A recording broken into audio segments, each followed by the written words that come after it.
122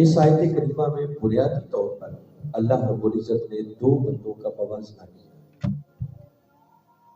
اور موازنہ کر کے پھر ہم سے پوچھا ہے کہ بھلا بتاؤ اس طرح کے دو بندے کبھی آپس میں برابر ہو سکتے ہیں؟ جواب آپ سنیں گے تو صاف ہوگا کہ کبھی بھی ایسے دو بندے برابر نہیں ہو سکتے۔ مگر اس آیت کریمہ کا جو پہلا حصہ ہے اس میں قبلہ حضور نے ہماری تربیت کے لیے بہت کچھ بیان کیا۔ اس میں سے چند چیزیں آج آپ کے پہلے آیت کریمہ کا مضمون پورا سن لے تاکہ آپ کو سمجھ رہے کہ قرآن میں بیان کیا ہوا۔ باری تعالیٰ نے اس مقام پر ارشاد فرمایا آوا من کان میتا، بھلا وہ شخص جو پہلے مردہ تھا، فاحییناہ، پس ہم نے اسے زندہ کر دیا، اور فقط زندہ ہی نہیں کیا وجعلنا لہ نورا، پھر ہم نے اس کے لیے اپنی بارگاہ سے ایک خاص نور بنا دیا، اس کو نور ادا یمشی بہی فی الناس، اور پھر وہ بندہ اس نور کے ساتھ میری مخلوق میں چلتا ہے۔ یہ ایک بندے کا ذکر ہے، مردہ تھا، فرمایا ہم نے اسے زندہ کر دیا، پھر اس کو صاحب نور کر دیا، اور پھر وہ نور کے ساتھ مخلوق میں چلتا ہے۔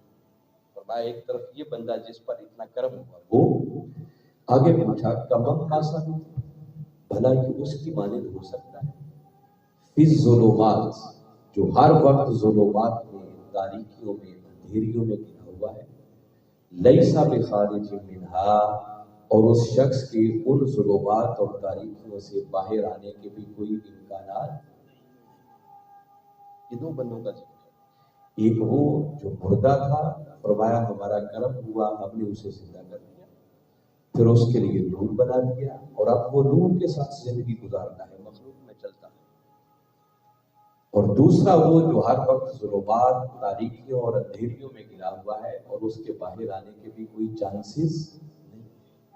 تو دونوں کا ذکر کر کے باری تعالیٰ نے پوچھا ہے بھلا سوچو ایسے دو بندے کبھی برابر ہو سکتے ہیں؟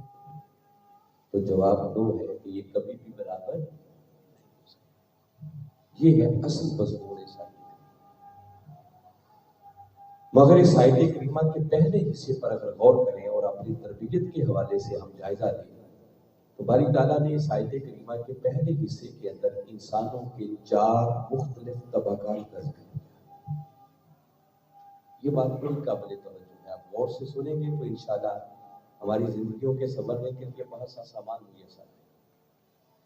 یہ جو باری تعالیٰ نے پہلے نمبر پر بات کی اَوَ مَنْ كَانَ مَيْتًا، بھلا وہ شخص جو مردہ تھا، جس کو مردہ کہا جا رہا ہے، یاد رکھیں اس سے مراد وہ مردہ نہیں ہے کہ کوئی شخص اس دنیا میں آیا اور اس نے کوئی 50-60 سال زندگی گزاری، پھر اس کی روح پرواز کر گئی، جان نکل گئی، ہم نے اٹھا کے اسے قبر میں ڈال دیا۔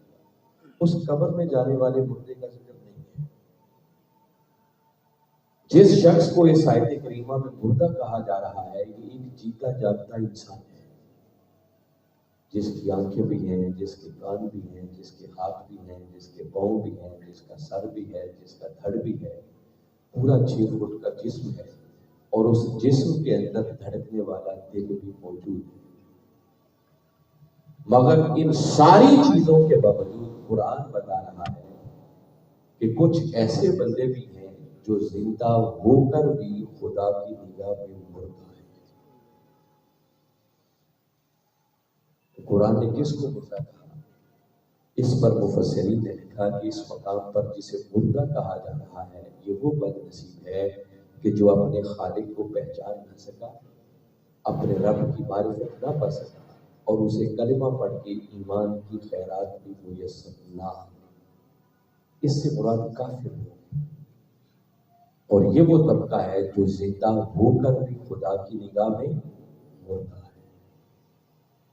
یہ ایک طبقہ ہے انسان کا، اور یہ جو میں نے معنی کیا ہے نا، جو آپ کو سمجھایا ہے، میں بغیر کسی تخصیص کے کہہ رہا ہوں، کوئی بھی مفسر اٹھا کے پڑھ لیں، اینی بات، اب کسی بھی مکتب فکر کا، ہر کسی نے اس کا معنی یہی لکھا ہے، میں کوئی ایک آدھ کی بات نہیں کر رہا۔ اور قبلہ حضور شیخ الاسلام نے تو اپنے ترجمہ عرفان القرآن کے اندر ترجمے میں بریکٹ ڈال کر یہ بات لکھ دی. یہ اتنی پکی بات ہے جس میں کوئی دوسری رائے نہیں ہے کہ جس مردے کا ذکر ہو رہا ہے اس سے مراد وہ شخص ہے کہ جس کو ایمان کی خیرات میسر نہ آ سکے. یہ ایک انسانوں کا طریقہ ہے. پھر باری تعالیٰ نے فرمایا فَأَحْيَيْنَا، بس ہم نے اسے زندہ کر دیا. اب یہاں رک کے غور کریں تو یہاں سے ایک اور بات سمجھ میں آتی ہے کہ انسانوں کا ایک طبقہ وہ بھی ہے جس کو قرآن زندہ کرا دیتا ہے. اب زندہ کون ہے؟ جس کو ایمان نہیں ملا تھا جب وہ مردہ ہوا تو زندہ وہ ہوگا جس نے کلمہ پڑھا اور اس کو ایمان کی خیرات میسر آ گئی. بڑی سادہ سی بات ہے. اگر ایمان سے محروم شخص مردہ ہے تو زندہ کون ہوگا؟ جس کو ایمان کی خیرات ملی، جس پر اللہ اور اس کے رسول کا کرم ہوا اور اس کو ایمان کی دولت میسر آ گئی.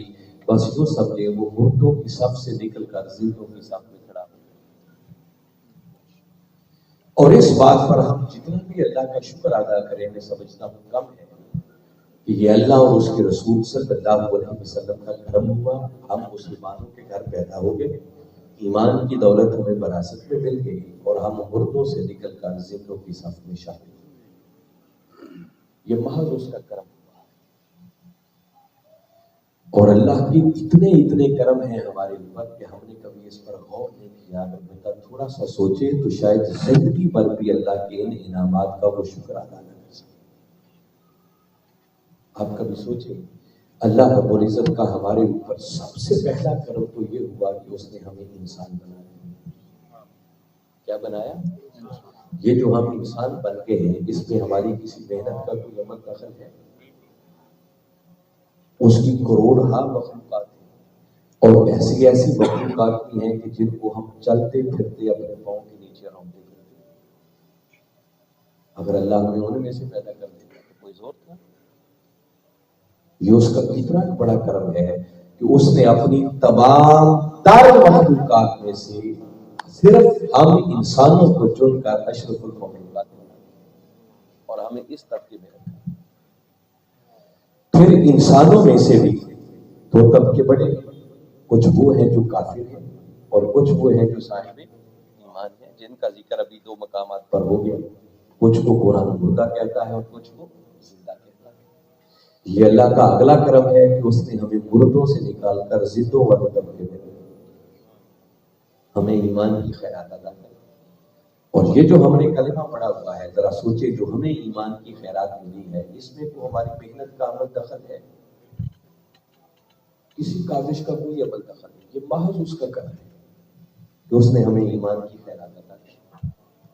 پھر مومن بھی دیکھیں جب سے انسانیت کا آغاز ہوا ہے کتنے قائم ہوئے. ہر نبی کے ماننے والے صاحب ایمان ہی کہلاتے ہیں. اور یہ اللہ رب العزت کا پھر ہمارے اوپر کتنا بڑا کرم ہے کہ اس نے مومنوں میں سے بھی ہمیں اس نبی کا امتی بنایا جس کا امتی بننے کی دعائیں خود انبیاء بھی کرتے رہے. آپ لوگوں نے کبھی سوچا نہیں ہے ہم نے کہ اللہ نے کتنا بڑا ہمارے اوپر احسان کیا. اور یہ جو میں 3 بڑے کرم بتا رہا ہوں اس کسی ایک نعمت کے ملنے میں بھی ہماری کسی ذاتی کاوش کا محنت کا کوئی عمل دخل، یہ محض اس کا کرم ہے. اس پر بندہ شکر ہی ادا کر سکتا ہے. اور کتنا ناشکرا ہے وہ انسان کہ جس پر اتنا کرم ہو اور وہ کبھی اس پر سوچے اس پر غور نہ کرے کہ مجھ پر کتنا کرم ہوا. اب تاجدار کائنات صلی اللہ علیہ وسلم کی امت میں تو ہم آ گئے، صاحب ایمان ہو گئے اور ہم مردوں کی صف سے نکل کر زندوں کی صف میں آ کے کھڑے ہیں. مگر اب ان زندوں میں بھی سارے لوگ برابر نہیں ہوتے. پھر بڑی توجہ طلب بات ہے کہ ہر کلمہ پڑھنے والا ہم سمجھیں کہ سارے برابر ہیں کیونکہ زندہ ہے.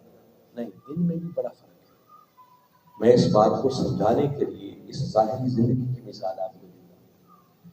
دیکھیے ہر وہ شخص جس کی نفس چلتی ہے، دل دھڑکتا ہے، ہم اس کو مردہ نہیں کہتے، اسے زندہ کہتے ہیں.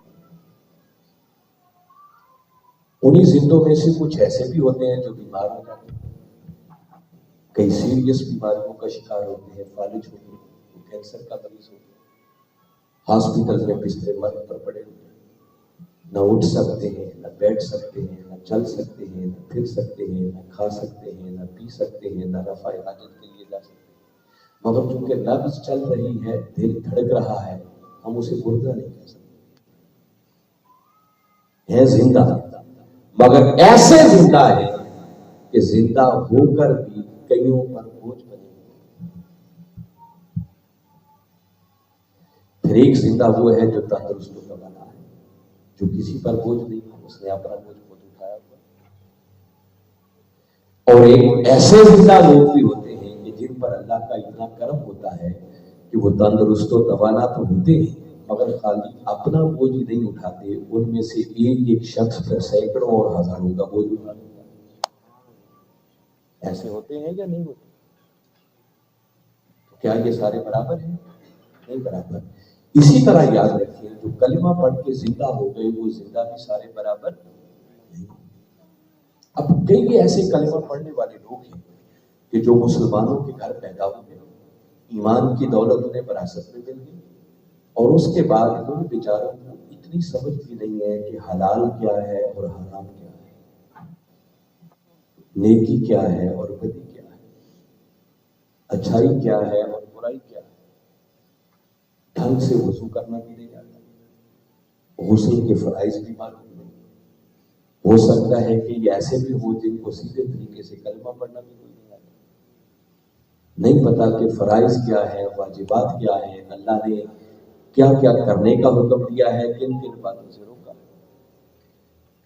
یہ تو ایک ہے لا علم کی بات، مگر ہیں چونکہ کلمہ پڑا ہوا ہے، ہم ان کو مردہ نہیں کہہ سکتے، کافر نہیں کہہ سکتے، ہیں زندوں۔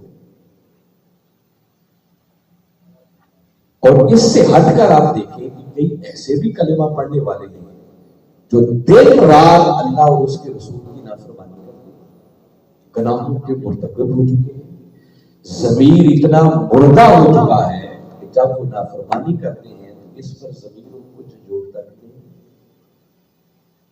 بلکہ کئی ایسے بھی بد نصیب ہیں کہ جو جتنی اللہ اور اس کے رسول کی نافرمانی کرتے ہیں وہ اتنے ہی اکڑ کے چلتے ہیں، اتنا ہی سینہ تان کے چلتے ہیں ایسے لوگ یا نہیں؟ کئی ایسے لوگ ہیں جن کے لیے بندہ مارنا کام نہیں،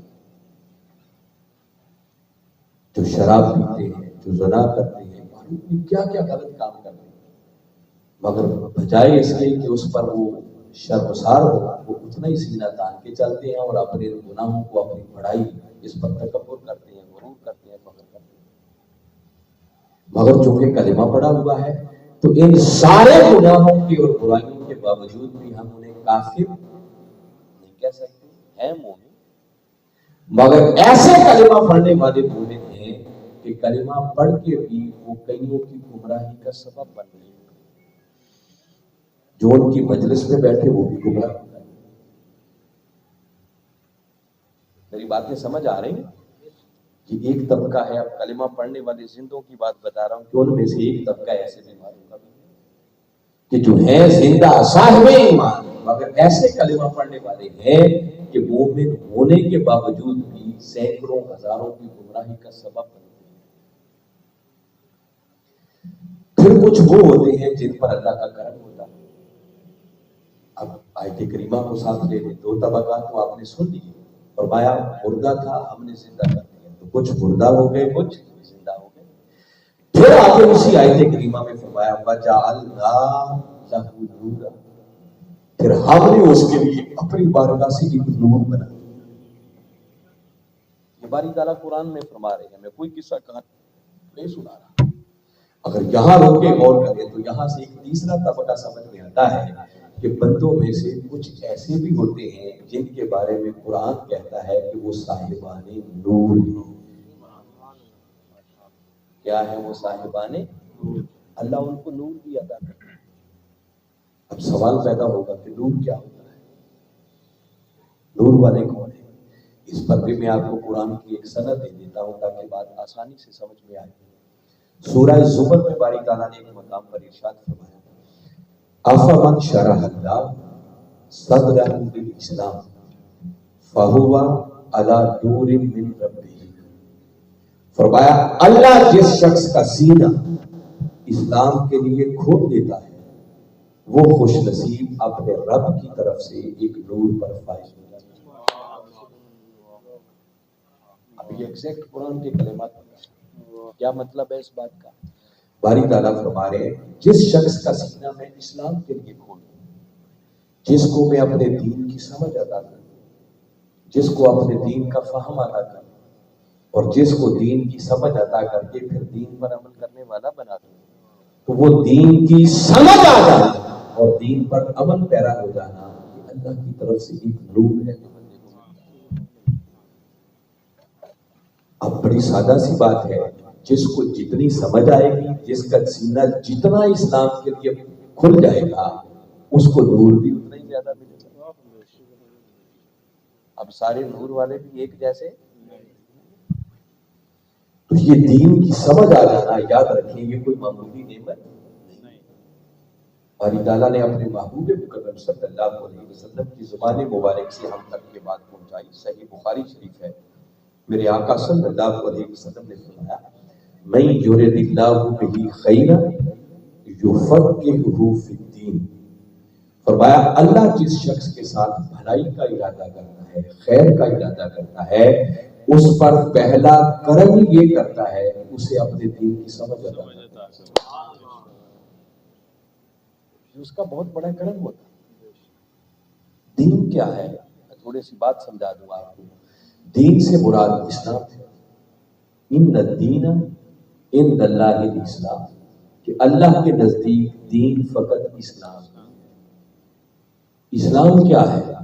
یہ جملہ آپ اکثر کہتے بھی ہیں اور سنتے بھی ہیں کہ اسلام ایک مکمل ضابطۂ حیات ہے۔ اللہ نے ہم انسانوں کو زندگی گزارنے کے لیے جو نظام عطا کیا ہے، جو دستور عطا کیا ہے، جو ڈسپلن عطا کیا ہے، اسے کہتے ہیں اسلام، اسی کو دین بھی کہتے ہیں۔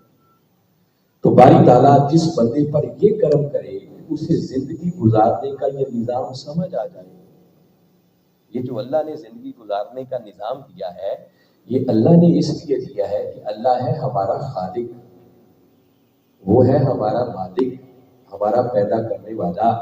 اس سے بہتر کوئی نہیں جانتا کہ ہماری دنیا اور آخرت کی کامیابی کس سسٹم کو اپنانے میں، اس سے بڑھ کر کوئی جان سکتا ہے؟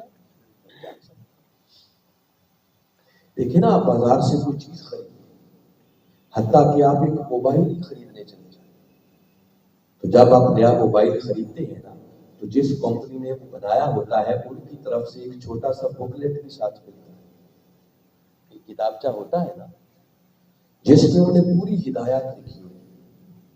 چونکہ انہوں نے اس کو بنایا ہوتا ہے تو وہ پورا ایک چارٹر نظام دیتے ہیں کہ اگر اس کو اس سسٹم کے مطابق آپ استعمال کریں گے تو اس کی کارکردگی بڑی اچھی ہوگی، اس کی پرفارمنس بڑی اچھی ہوگی۔ تو چونکہ ہمارا بنانے والا ہے اللہ، وہ ہمارا خالق ہے، تو اس سے بہتر کوئی نہیں جانتا کہ اس انسان کی دنیا اور آخرت کی کامیابی کا راز کس بات ہے۔ اس نے انسان کو زندگی گزارنے کا جب نظام عطا کیا ہے نا، اس کو کہتے ہیں دین اسلام۔ اور وہ کہتا ہے کہ جس شخص کا سینہ میں اسلام کی سمجھ کے لیے کھول دوں، اس کو اپنے دین کا فہم عطا کر دوں، اس کو سمجھ آ جائے کہ زندگی حقیقت میں کامیابی سے کیسے ہمکنار ہوگی، فرمایا جس کو یہ راز سمجھ آ جائے اور جس کو اس کی طرف ہدایت عطا کر دوں، بس سمجھو وہ رب کی طرف سے نور پر فائز ہو جاتا ہے۔ اللہ تعالیٰ اس شخص کو پھر ایک ایسا زندہ ضمیر عطا کرتا ہے، اس کے من کے اندر ایک ایسا بجلی بٹھا دیتا ہے کہ جب بھی اللہ اور اس کے رسول کی نافرمانی کی طرف بندے کا قدم اٹھنے لگتا ہے تو اندر بیٹھا ہوا ضمیر اور مفتی اسے جھنجھوڑتا ہے کہ خبردار، ادھر قدم نہیں اٹھانا، ادھر جائے گا تو ادھر اللہ اور اس کے رسول کی نافرمانی۔ جس پر اتنا کرم ہو جائے، ذرا سوچو یہ چھوٹی بات ہے؟ تو یہ دین کا فہم، دین کی سمجھ، باری تعالیٰ قرآن میں کہہ رہے ہیں کہ جس کو یہ سینہ جس کا اسلام کے لیے کھل جائے وہ بندہ نور پہ فائز ہو جاتا ہے۔ اب ہر کسی کی سمجھ بھی ایک جیسی نہیں ہوتی، کسی کو تھوڑی سمجھ آتی ہے، کسی کو اس سے زیادہ آتی ہے، کسی کو بہت زیادہ آتی ہے، اور کسی کی سمجھ ایسی ہوتی ہے کہ کیا کہنے وہ سمجھ کے۔ اس کے بعد پھر اگلا طبقہ باری تعالیٰ نے بیان کیا، 3 طبقے ہوں گے، کچھ مردہ، کچھ زندہ، اور کچھ صاحبان نور۔ اب نور والے بھی سارے برابر ہیں، کچھ ہم جیسے ہماتر ہوتے ہیں جو تھوڑا بہت ترجمہ کر لیا، کو بات تھوڑی بہت سمجھ میں آ گئی تو ہمیں بھی نور ملتا ہے، مگر ہمارا نور ایسا ہے کہ یوں سمجھے ایک ٹمٹماتا ہوا دیا ہے جو کبھی جلتا ہے کبھی بجھتا ہے، وہ نور اپنے لیے بھی کافی نہیں۔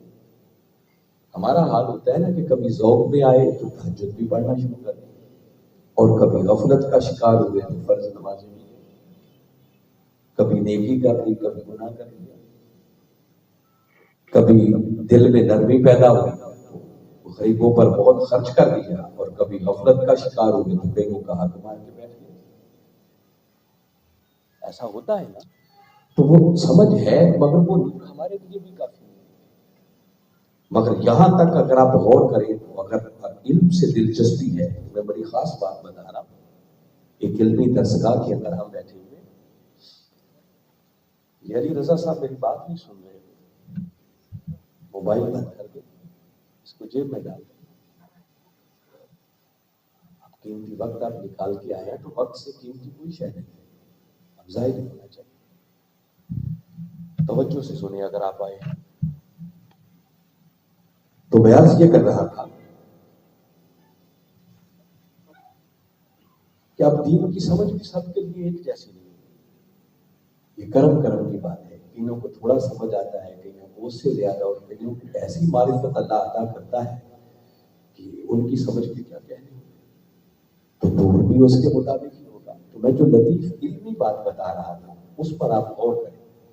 باری تعالیٰ نے جب کہا نا کہ ہم نے اسے زندہ کر دیا تو کلمات بڑے خاص ہیں، فرمایا فَأَحْيَيْنَاهُ، یہ احیینا یہ جمع متکلم کا صیغہ ہے، جس کا معنی ہے کہ باری تعالیٰ فرما رہے ہیں کہ پھر ہم نے اسے زندہ کر دیا۔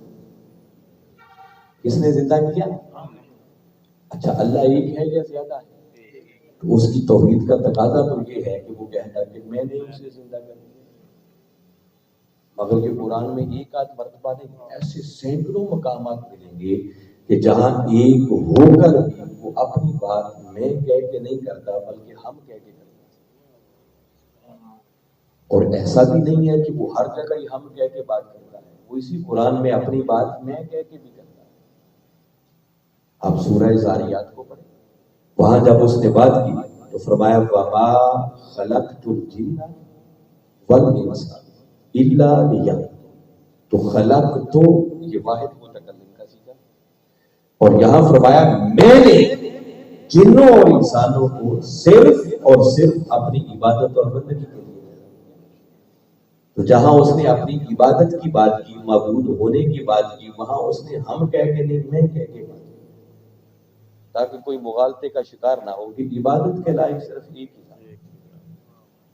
مگر یہی تخلیق والا صیغہ اس نے آگے اور مقامات پر استعمال کیا۔ میں ایک ہی حوالہ دیتا ہوں، سورہ 3 معروف مقام ہے، آپ کو اکثر زبانی آتا ہے، اس میں جب بات کی تو فرمایا لَقَدْ خَلَقْنَا الْإِنسَانَ فِي أَحْسَنِ تَقْوِيمٍ۔ اب یہ خلقنا یہ جمع متکلم کا صیغہ ہے، اب اس نے نہیں کہا کہ میں نے انسان کو اشرف المخلوقات بنایا، احسن تقویم بنایا، نہیں، یہاں کہا کہ ہم نے انسان کو احسن تقویم بنا دیا۔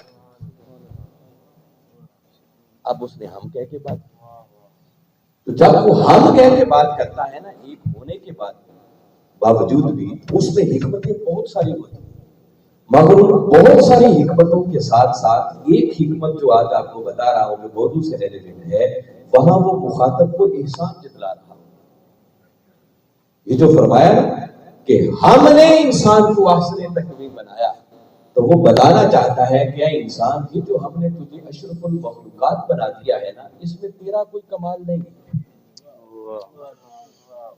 یہ صرف ہمارا احسان ہوا، ہمارا کرم ہوا کہ ہم نے مخلوقات میں سے تجھے سب سے اشرف بنا دیا۔ اس کے اندر ایک احسان کا پہلو ہے،